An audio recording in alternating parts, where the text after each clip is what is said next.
Rahim, page 30 निकाले. Today our topic is bacteria, singular bacterium. Bacteria are unicellular organisms that do not contain a membrane bonded nucleus. Bacteria एक unicellular organism है जो कि एक सेल से बना हुआ है और प्रोकैरियोट है जिसमें ट्रू न्यूक्लियस नहीं होता, मतलब उसमें मेम्ब्रेन बॉन्डेड ऑर्गेनेलिज भी नहीं होते. Each bacterium has a single chromosome present in the cytoplasm along with extra chromosomal DNA molecule called plasmid.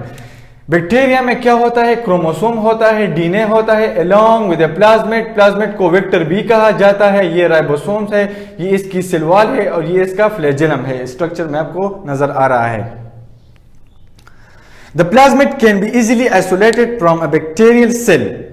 Plasmid हम आसानी से एक बैक्टीरियम से अलहदा कर सकते हैं. And a gene can be attach with it, और इसके साथ जीन को अटैच कर देते हैं. बैक्टीरिया से हम प्लाज्मिड सेल को इजीली रिमूव कर सकते हैं और उसके साथ एक जीन को अटैच कर सकते हैं.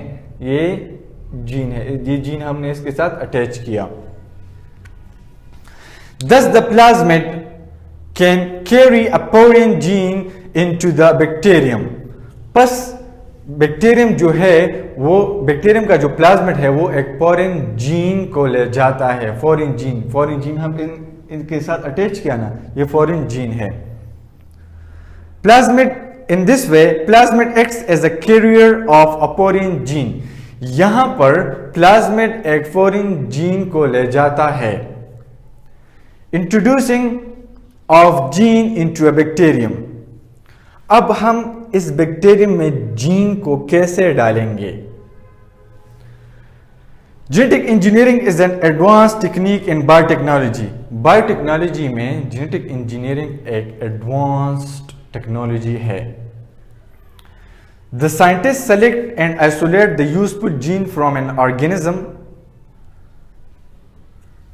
जो सही ऑर्गेनिज्म है उससे साइंटिस्ट जीन को ले लेते हैं और जो बीमार पेशेंट है जिसको मसला है उसमें दोबारा वो जीन इंसर्ट करते हैं. तो वो जीन तो डीएनए पर जीन्स होते हैं ना, तो वो डीएनए रिप्लिकेशन स्टार्ट करती है तो न्यूक्लियस डिवीजन होती है. जब न्यूक्लियस डिवीजन होती है तो नए सेल्स बनते हैं. जब नए सेल्स बनते हैं तो वो ऑर्गेनिज्म खुद बहुत ठीक हो जाता है.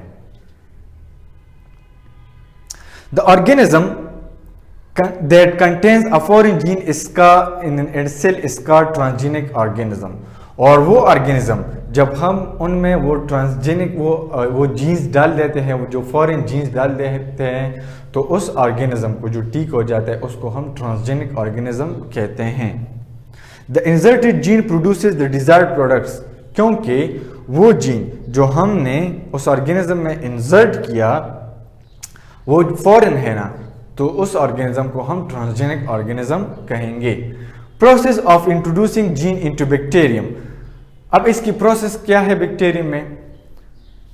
The first step is the identification and isolation of gene. पहले बमुंगा सकू द सेल ब आइसोलेट को और ब आइडेंटिफाई को आज द सिंग दे अले बमुंगा दे यो बैक्टीरियम सेल त बगमुंगा इंजेक्ट को is used to cut the gene of insert of a donor organism. अगर organism कम च दा gene वर्कई दा human cell ले दिना उस मुंगे gene अखलू दा bacterium cell ले. An enzyme called restriction enzyme is used to cut the gene from DNA of donor organism. दा DNA ता उस तप नजर राजी दा DNA दा से coiled भी दा पहले मुंगा दासिको न्यूक्लियोटाइड सीक्वेंस में पकड़ को adenine thymine guanine cytosine cytosine guanine thymine adenine. This zip like structure भी दे. नो रिस्ट्रिक्शन एंजाइम राशि او دا ډي ان اي کټ کی نو چې کټ کی دلته بل پرایمر راشي د سره اٹیچ شي او یو بل نیو کاپی اف ډي ان اي جوړ کی دا ډي ان اي چې کله ریسټریکشن انزایم رالو او دا ډي ان اي کټ کړه اوس په دلته دا ډي ان اي اوس موږ دې ته انجیکټ کو کوم ته چې بعد کې بیا ریکمبیننٹ ډي ان اي هم ویل کیږي. An enzyme called restriction enzyme is used to cut the gene from DNA of the donor organism. دلته دا کټ کو د ارګانیزم کوم ډونر ارګانیزم چې ډي ان اي ورکوي. The isolated gene is then attached with the plasmid DNA taken from the bacterium. اوس دلته کوم بکټیریم نه چې موږ دا پلازمید اغشتو د سر به دا جین موږ دلته اٹیچ کو دلته وسر اٹیچ شوی دی. The attached gene of and plasmid DNA is collectively called recombinant DNA. دلته اوس دیتا recombinant DNA ویل کیږي. لکه بکټیریم سیل سره موږ څه چل وکړو بکټیریم سیل نه چې موږ کوم پلازمید اغشتو هغه سره موږ جین اٹیچ کو هغه جین هغه نه څه جوړ شو recombinant DNA جوړ شو. The recombinant DNA is then introduced into a bacterium. دا recombinant DNA به اوس موږ بکټیریم ته واچو ورکو. The bacterium start dividing and produce a bacterial colony. نو دغه بکټیریا کوم ته چې موږ جین انزرټ کو نو د به اوس ډیویژن سٹارټ کی التبا ډي ان اي چې کوم دا به اکی به ډي ان اي ریپلیکیشن سٹارټ شي چې کله ډي ان اي ریپلیکیشن سٹارټ شي نو نیوکلیس به ډیویژن سٹارټ کی چې نیوکلیس ډیویژن سٹارټ کی نو نیو سیلز به جوړېدل شروع شي. Thus every bacterium of the colony contains the desired gene. نو هر یو بکټیریا چې کوم ډیوایډ کیږي هغه به اډاپټر بکټیریا کې به اقامره او مقشان جینز وي and hence they produce a desired product protein او دا به هم د قشانته نوې نوې پروډکټس جوړي.